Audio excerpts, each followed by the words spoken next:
तो आज हम वायुमंडल के विषय में जानेंगे।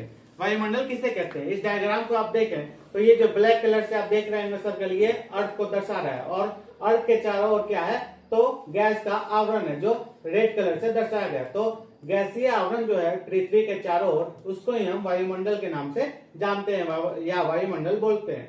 अब वायुमंडल में कौन कौन सी गैसेज होती हैं? तो यहाँ जो ब्लू कलर से आप देख रहे हैं वो नाइट्रोजन गैस को दर्शा रहा है। तो वायुमंडल में 78% नाइट्रोजन गैस, वही लाल कलर जो है वो ऑक्सीजन गैस को दर्शा रहा है। तो वायुमंडल में 21% ऑक्सीजन गैस और बचे हुए जो खाली स्थान है वो क्या है, अन्य गैसें को दर्शाता है। तो बाकी जो गैसेस हैं जैसे कार्बन डाइऑक्साइड, आर्गन, हीलियम इत्यादि, वो बचे हुए 1% में आते हैं।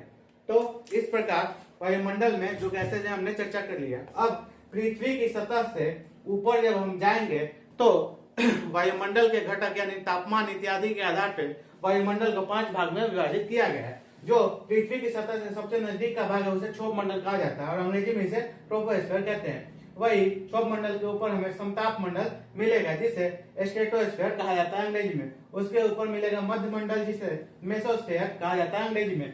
उसके ऊपर आयन मंडल मिलेगा जिसे अंग्रेजी में आयनोस्फीयर के नाम से जाना जाता है। अब आयनोस्फीयर की जगह कहीं कहीं आपको यहाँ ताप मंडल या थर्मोस्फीयर भी लिखा मिलेगा किसी अन्य बुक में। वही वायुमंडल का जो सबसे बाहरी और सबसे अंतिम का भाग है उसे बहिर्मंडल या एक्सोस्फीयर के नाम से जानते हैं। अब हमारे एनसीईआरटी के बुक में वायुमंडल की जो ऊंचाई है उसे 1600 किलोमीटर बताई गई है। अन्य बुक में ये आंकड़े आपको अलग दिख सकते हैं। अब हमारी पृथ्वी के वायुमंडल के बाद क्या होगा तो अंतरिक्ष यानी स्पेस शुरू हो जाएगा। अब एक और बात की, वायुमंडल में हम जैसे जैसे ऊपर की ओर जाएंगे वैसे वैसे तापमान और वायु का घनत्व कम होते जाता है। यही कारण है कि जब हम पर्वत पे जाते हैं तो हमें ठंड लगती है और हमें सांस लेने में कठिनाई होती है, जिसके लिए हम ऑक्सीजन अपने साथ लेके जाते हैं। अब आपके लिए एक सवाल कि जो वायुयान है वो वायुमंडल के किस भाग में उड़ाए जाते हैं?